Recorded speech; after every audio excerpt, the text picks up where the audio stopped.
Now we will see how we rehabilitate the lower mandible. The molars missing for many years. Some good resorption, especially in the 6 and 7 region. The canal is very closer. Now is only 7 mm away. Anyway, we can do lingual cortical engagement here. So this is near the left mental foramen area.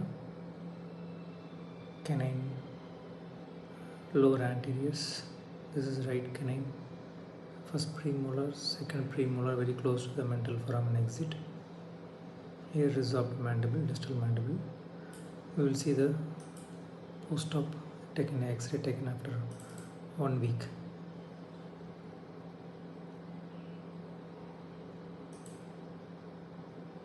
Upper we did screw retained basal, lower cement retained basal single piece. This is where we did lingual cortical engagement, avoiding the nerve. We could able to place a 10 mm implant, getting nice stability. This is 6 mm implant, 6 or 8 mm implant, 8 mm implant to avoid the nerve.